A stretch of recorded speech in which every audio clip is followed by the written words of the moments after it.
So let's start with probably the biggest one on here, which gets probably the most attention.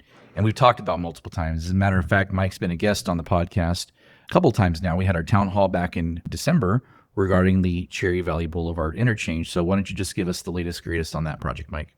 So where we are, and maybe just a little bit of background before I jump into where we are, any work that is done along a freeway interchange requires approval from Caltrans.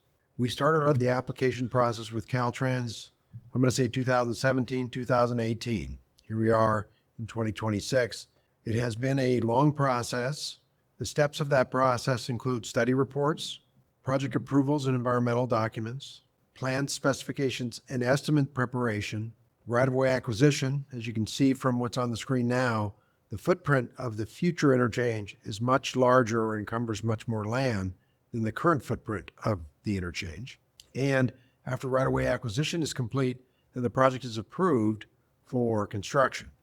Project at this stage is at what I would say 90% plans with Caltrans review, and we are now working on right-of-way acquisition along with funding. The interchange project will cost between $70 and $80 million is our current estimate, and we are pursuing both federal and state grants to fund the project. The federal grant, we did submit an application back in February. The application requested $25 million in a program called Blvd. And that is the maximum amount that we can request from that program. That is correct. We are working with our congressional representative, Congressman Ken Calvert, to help us see if we can secure those funds.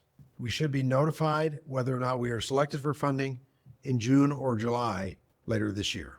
We are also going to pursue what is called a TSEP application for state funding.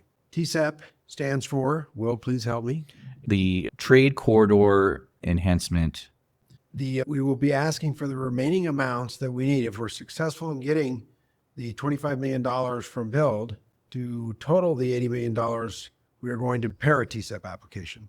In that application, there's a lot of data that we need to assemble, and we are beginning to work on that now.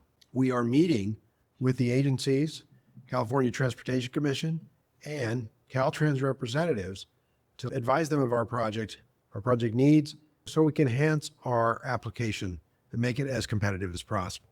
That application will be due in August. We anticipate hearing whether or not our project is selected prior to the end of the calendar year 2026.